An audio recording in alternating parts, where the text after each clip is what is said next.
Good evening, everybody. Uh, Still, we are discussing public sector budgeting. We already discussed process, perspectives. We are still discussing about approaches.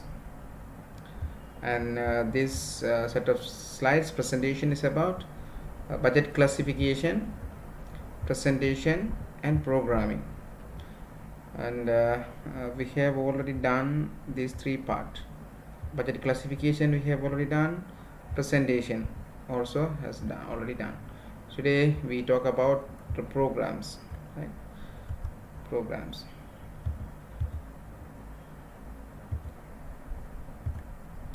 We are today here, right? Programs.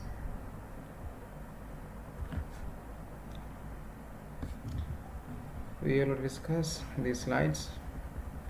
So these slides about classification, expenditure classification, categories. So okay, there are three types, no? Three schedules. Allocation for general services, allocation for special law services, advance account activities.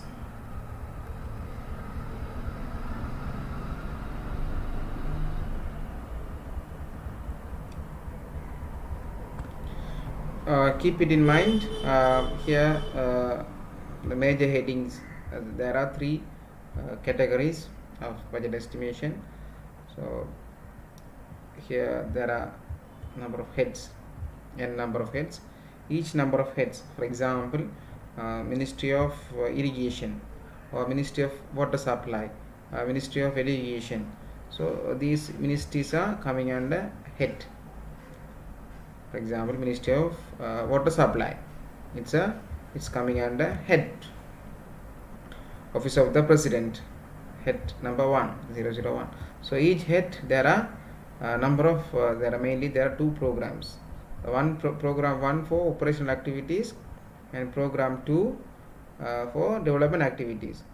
And we discussed in the previous class up here this part only, isn't it? We have discussed this part, this area. Here the program is divided by so many projects, a number of projects. So program means it's a composition of several projects. Again, projects are divided into sub projects up to n number of projects, and each sub projects are again categorized into two. One is recurrent expenditure and capital expenditure. And each object category has there are n number of objects, and each object consists of items, n number of items, and each items having sources, right? Has its source where the fund comes from, either from domestic fund or either from finance, foreign finance. Source 1, source 2, source 3, like that. So it is about what? Operational activities, this part. Today our focus on this part, programs, right? Programs. Again, the same structure you can find here, right? Program again consists of project. Again, projects are subdivided into sub projects, and sub projects are divided into categories. Again, categories are divided to objects. So like that, the same structure. So keep it in your mind, this structure.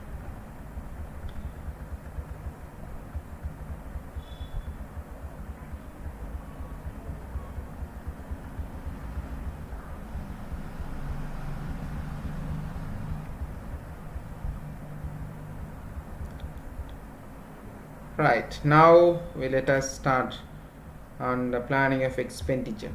So especially it's come on the programs, program. It's so it's what so it's not a recurrent one. So it's what? It's a development, right? Development side. All activities of government should be predetermined. all activities of the government should be predetermined. It means all government activities are pre-planned. Those activities are not coincidence. All government activities, all the government spendings are pre-planned and set out in plans and programs. The budget document is the major document and the major evidence for government plan. But especially the budget expressed in quantitative terms, especially in terms of money, monetary expenditure and monetary revenue. The annual estimates of expenditure. So here what they are mentioning, annual estimate of expenditure, it's a budget, annual national budget. The annual estimates of expenditure for a particular financial year are the financial expression of the government's program of activity during such year. So when we take a budget for financial year 2022, so you can find there are a lot of heading, right? There are a lot of heading, number of headings. Under each heading there are programs, and there are, so you can find there are all monetary figures. So how much is spent for non-current expenditure, recurrent expenditure, how much for investment, how much for salary, how much for wages, how much for traveling. So all the estimates you can find. So these estimates are the expression, right? It's expression, government financial expression for the year 2022. All this program, all the money should be spent within that period, particular financial year. It's a government motive in terms of money, in terms of rupees. The government future plans are documented, expressed in terms of monetary value. Plans and programs are composed of project, as I told you earlier, right? Each head consists of two: program 1, program 2. Program 1 is for recurrent, right? Operational activities. Here is a development activities program, right? So plan and programs are composed of projects. The incorporation of capital projects in the annual estimates of expenditure, that is budget, will be on the basis of public investment program. So budget, actually the budget is what? Is the basis of the public investment program. Okay, there are two we can observe.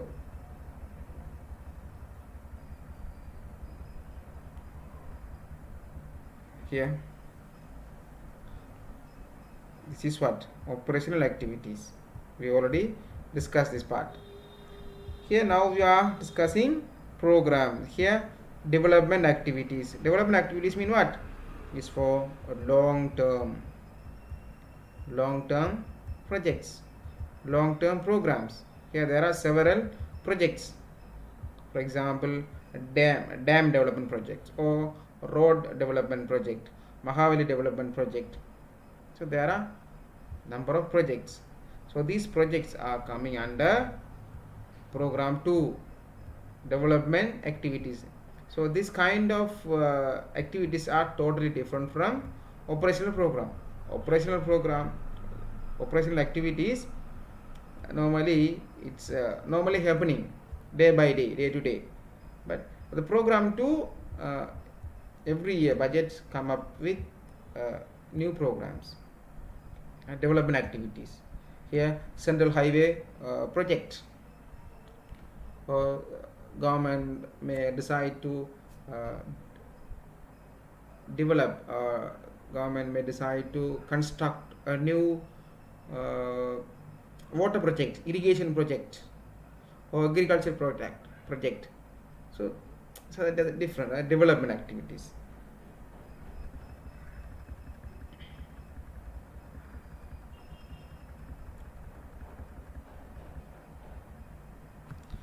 expenditure will be on the basis of the public investment. The word is very important. Investment programs, where allocation will be indicated under two categories, namely ongoing continuation and new projects. Ongoing project or new project. Ongoing project means the project is already started, project has been already started but not yet completed. That is ongoing project.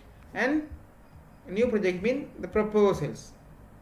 So ongoing means the government already started and the government again wanted to fund, say for example 5-year project, already 2 years completed, and for the 3 years government provide fund for the third year. So that is coming under ongoing. Another set is new project. It means government willing to start a new project, say another harbour project or another port city project or another airport project. It's a new. So when you consider the port city, it's an ongoing project. If the government wanted to establish new airport in Kandy, so we can call that we can category that is a new project, not yet started. Project planning, project plan. Under the program you can find there are number of project planning and the two-staged approval procedure. For example, government wanted to establish new international airport in Kandy. It's a new project. It's a new plan, project plan. For that, the government should obtain approval. The approval normally is coming from the cabinet. Normally the approval passes through two stages: preliminary approval and final approval. Preliminary approval and final approval. That's called that's a two, right? These two. What are those? Preliminary approval and final approval. For the purpose of planning, approval projects are classified into three: sectorial plans, large projects, and small project. Here sectorial plan mean, so normally the plans coming under line ministry. For example, the government wanted to construct a new water tanks, water supply, for the purpose of providing water facilities to the people who are living in rural area. So it's directly coming under Ministry of Water Supply. So that plan is coming under sectorial plan. The particular ministry is responsible to that plan, sectorial plan, right? And the large project, for example, Colombo Port City. It's a large project.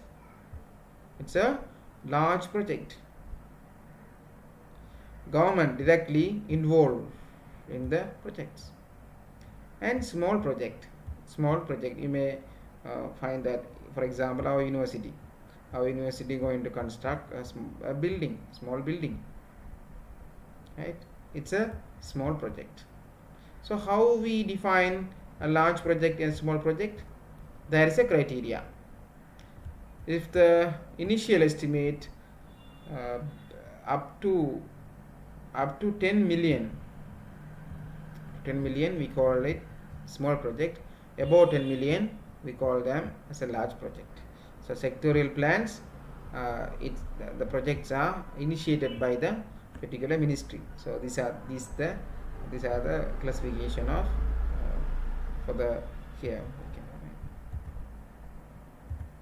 for the purpose of planning, and approval, projects are classified into three: sectorial plans, large projects, and small projects. Let's see one by one. First, a sectorial plan. Sectorial means, I already explained you, sectorial is coming under particular line ministry. Line ministry. And here, sectorial plans are multi-year plans, multi-year programs, particular sector. Multi-year, so normally it takes normally 5 years or 4 years, 3 years, 5 years, 6 years, 7 years, right? So it's on average it's take 5 years, not within a year, within a financial year, right? So they are presented by line ministries or department, line ministry or department in consultation with. So they have to have a discussion with. They have to get an advice with and the assistance of National Planning Department, and should be included in two-stage procedure. For example, a Ministry of Education wanted to establish new school, for example, new school with building facilities, right? So the Ministry of Education will prepare the plan. Who is prepared? They are prepared by a particular line ministry. The Ministry of Education will prepare the plan, or the Department of Education will prepare the plan. When they are preparing plan, they have to take advice, they have to discuss, they have to get advice and assistance. They can get help from National Planning Department. So once they finalize whether they have decided to that, they have to go for two-stage procedure. First stage, in the first stage, they have to take preliminary approval, and then they have to take final approval of the cabinet. They have to get approval from the cabinet. Such plans will normally form the basis for identification of new projects. Every year, each ministries try to identify new projects. Many, or which may in themselves be quite small, right? So there are a big number of projects, but in terms of monetary value, those are small value. For example, 5 million project, 8 million project, right? So there are small. There are a lot of small projects. There are many, right? Of which themselves are quite small, and should be therefore be submitted for preliminary approval to the Cabinet of Ministers through National Planning Department and Committee of Development Secretaries. So, for example, once a particular ministry decided to establish a new school, so this is a sectorial plan. It's prepared by Ministry of Education. So when they prepare the plan, they have to get advice from National Planning Department. So they will do some documentation, right? So this documentation will be submitted to the cabinet for what? Preliminary approval. The initial document will be submitted to the cabinet, Ministry of Cabinet. How they have to send the document to the cabinet? They can't directly send the preliminary approval to the cabinet. They can't. So what they have to do, the minister cannot directly get approval from the cabinet. So what they have to do is, they have to send the ministry of the minister, the particular department head should forward the document for approval to the cabinet through National Planning Department and Committee of Development Secretaries. So therefore, the particular department head forward their program idea to the National Planning Department and Committee of Development Secretaries, and based on the recommendation of these two departments, the cabinet will be give a preliminary approval, initial approval.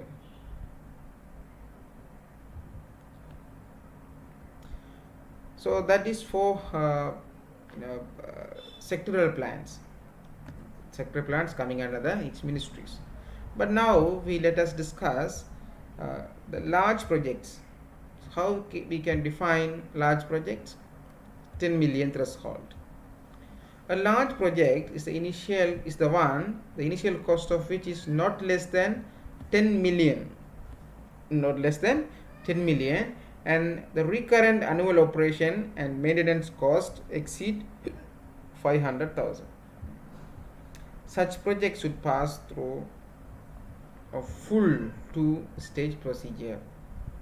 Right? If the project value, initial value is above 10 million and their recurrent expenditure, maintenance expenditure exceed 5 million, it's compulsory to go through two stages. They have to take preliminary approval as well as final approval.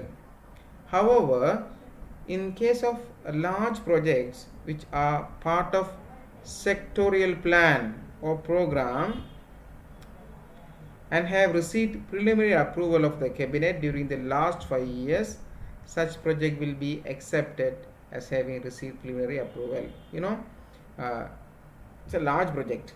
So for example, 100 million project, but it is initiated by a particular ministry. For example, Ministry of Education. For a particular university, they wanted to establish a building at a cost of 100 million. Actually, it's a sectorial plan. It's a sectoral plan, but based on the value, it's classified as large projects. So definitely, this project should pass us through two stages. Anyhow, if the projects is coming from the sectoral plan or program, they have already they have received preliminary approval. So by the way of National Planning Department and what National Planning Department and National Committee of Development Secretaries, they have already taken the initial preliminary approval. So it's valid for 5 years. So they don't want to get another preliminary approval. Here only year 1, year 2, year 3 passes. So now they are preparing budget 2022, for example. So 2 years remain to complete the project. So they don't want to take a preliminary approval again because the project is already started. So they don't want to get preliminary approval again every year. They don't want. No need. The National Planning Department and Central Environmental Authority. When any project starts, it may harm to the environment. For example, the government developed expressway, Southern Airport Expressway, Katanayaka. Right? So when they construct that expressway, there are a lot of natural hazards, floods, and so there's a disruption for the drainage. So due to the new projects, it may impact the environment balances, impact the nature. To minimize that kind of adverse impact on nature, they have to take approval from Environment Authority, the National Planning Department and Central Environment Authority should, however, be informed and comments be obtained before detailed formulation of project commences. Detailed formulation of the project commences. So whatever the project, especially for large projects, before start the project they have to take approval from National Planning Department as well as Environmental Authority, Central Environmental Authority. We look at the small projects. What do you mean by small projects? Less than 10 million. Small projects are defined as project with a capital cost less than 10 million, and recurrent operation and maintenance cost less than 500,000 per annum. It is not permitted to break down a project into separate component. It is not permitted, right? It is not permitted to break down a project into separate components in order to classify it as a small project. For example, the project value is 200 million. So it is exceed 10 million. So therefore it should be treated as a large project. When the projects considered as classified as a large project, it goes through rigid approval procedure, right? So what they do is they are break down into 100 pieces, right, or 50 pieces of small projects. Each project value is here 2 million or 4 million, small projects. So what they do, they easily able to get approval because small, no, so they can't, these kind of practices are not allowed. It is not permitted to break down a project into separate components in order to classify it as small projects. Small projects need not pass us through both stages of two-stage procedure, right? So if it is small project, they don't want to go through two-stage procedure. If it is a large project, it is compulsory. They should pass us through 2 stages. But for the small cases, they don't want to go for full 2 stages. A preliminary approval is enough for small projects. If project is not part of approved sectoral plan or program, so if it is coming under the sectorial plan, then it's okay, right? It's okay. It must be submitted for preliminary approval to the Committee of Development Secretaries. Even if it is a small project, it must be submitted for preliminary approval, right? Even though it's a small project, they have to take approval, preliminary approval. If it is a large project, they have to take both preliminary approval as well as final approval. In case of small project, preliminary approval is enough to the Committee of Development Secretaries in the usual manner. Once such approval has been granted, the project will be included in the public investment program, right? Here, as far as small projects, once the Committee of Development Secretaries give the approval, then it's directly included in the national budget. They don't want to go for a 2-stage budget. They don't want to take final approval, right? So since it's a small projects, so they don't want to make it rush. So once the approval has been granted, the project will be included in the public investment program. It's mean automatically it will be included in the national budget estimate.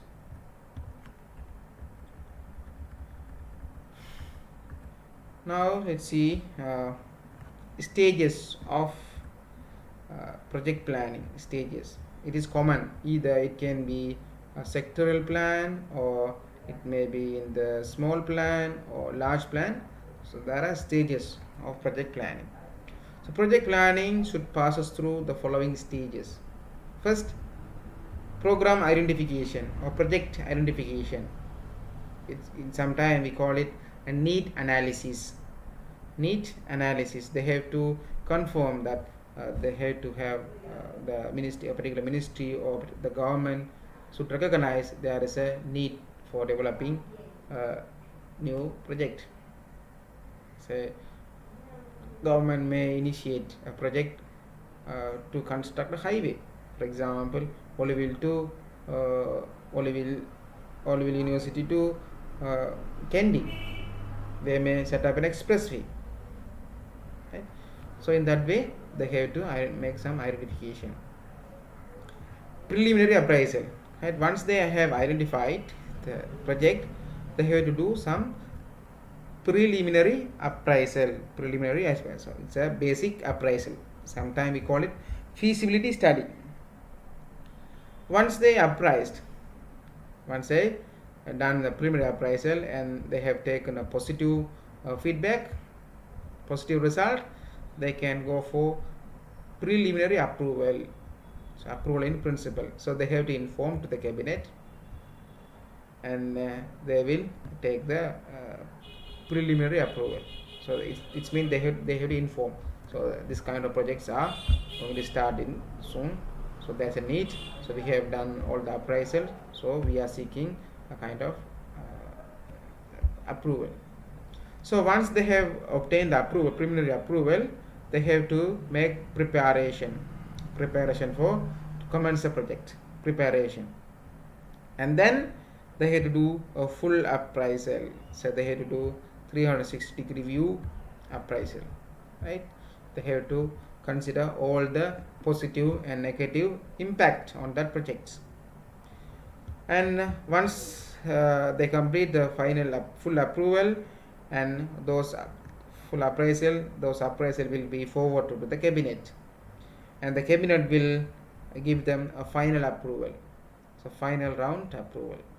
This is called two stage. Here in the first stage, preliminary approval. In the second stage, final approval. And once they have approved, inclusion in the public investment program. There are two operational program and development program. So now it's once they obtain the final approval, it will be included in the national budget and incorporation into the budget. Then project implementation, then performance evaluation. So these are the stages of the project planning in Sri Lanka. Two-stage approval procedure. Two-stage approval procedure of project consists of preliminary approval and final approval of the cabinet. So who is given the approval? The cabinet. Cabinet will give the approval.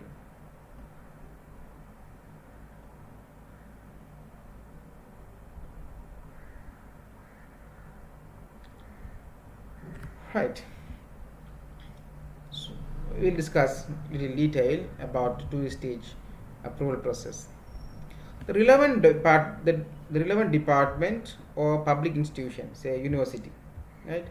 A public institution or CPC, Ceylon Petroleum Corporation, or State Trading Corporation, right? Whatever the financial public institution shall identify the project and prepare pre-feasibility report with the assistance of possible 8 donors. 8 sometimes there are some donor institutions, for example UNICEF, ICRC, European Union. So there are donors, and submit it to the sponsoring ministry. For example, UNICEF is going to establish a school in a rural area. So who is the sponsor? Who is the donor? UNICEF. UNICEF is the donor. Construction of a school is a project. It's coming under which ministry? Ministry of Education. So Ministry of Education is a sponsoring ministry. The sponsoring ministry, if accepted, will submit the project in the preliminary approval form to the National Planning Department and Committee of Development Secretaries. Then ministry, if ministry accepted, the project, then this project will be forwarded to National Planning Department. There are two copies, right? And Committee of Development Secretaries. There are two. So it will be sent to those two institutions. National Planning Department will do a preliminary appraisal. So the planning department come and do the appraisals, whether it's feasible or not. Preliminary appraisal and report to the Committee of Development Secretaries, right? So only one copy. The ministry will forward the document to the National Planning Department, and Planning Department will recommend and forward to Committee of Development Secretaries.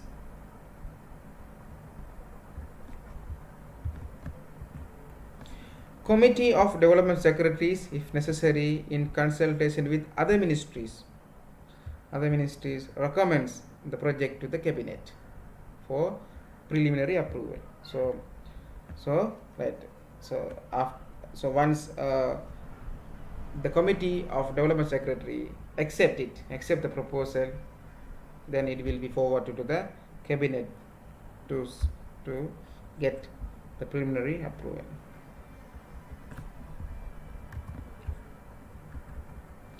When preliminary approval is granted by the cabinet, the pre-feasibility report of the project is passed on to the sponsoring ministry and, if necessary, to External Resource Department. So once the cabinet approved, the approval will be returned to the particular ministry. The sponsoring ministry, along with a department or public institution, should do the full feasibility study, right? Full feasibility study, formulate the project with assistance of possible 8 donors, and in consultation with interdisciplinary committees, if any, and submit it to the Committee of Development Secretaries in final approval form. So once they have completed their full appraisal, they will forward the document to the Committee of Development Secretaries. National Planning Department will do the final appraisal of the project and report to the Committee of Development Secretaries, and the Committee of Development Secretary will forward the documents to the National Planning Department, and they will do complete the final appraisal and do the recommendation on the project. And Committee of Development Secretaries will consider the project along with the final appraisal report, and it in consultation with other relevant ministries, and recommend to the cabinet, who will grant the final approval, right? So once everything is okay, then cabinet will be provide a final approval to start up the project,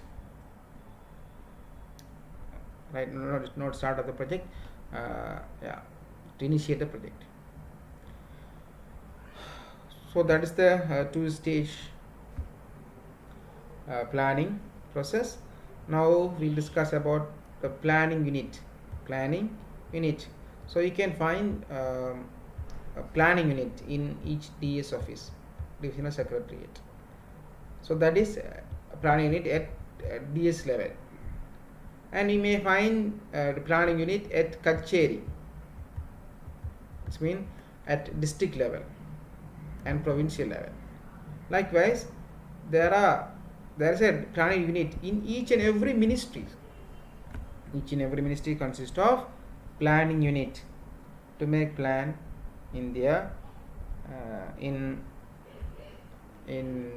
ministry level. A planning unit should be set up in each ministry. The main function of the planning unit shall be, so what are the functions?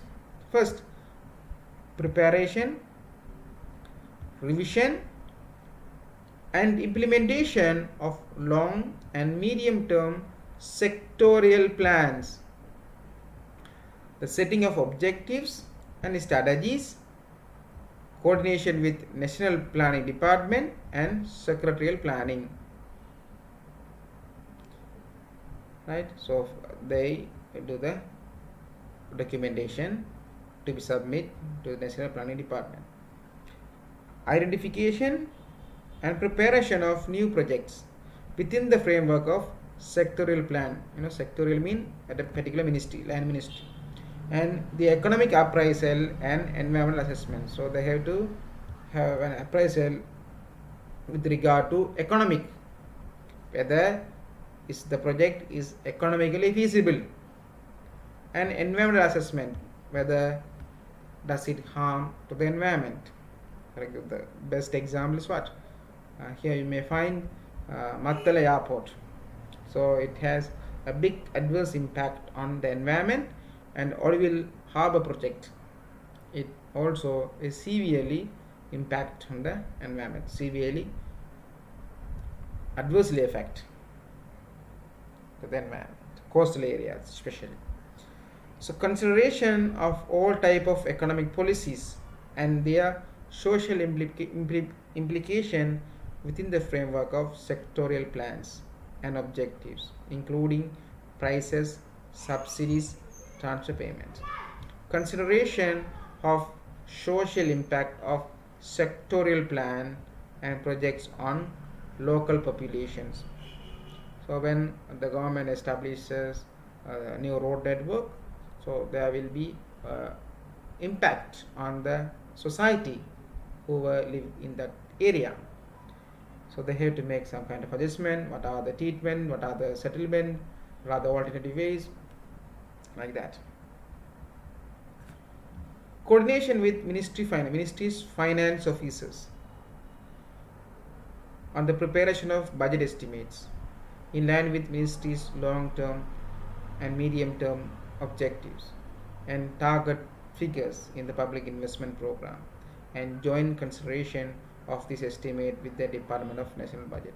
So once they have finalized the document, so they have to need some financial figures.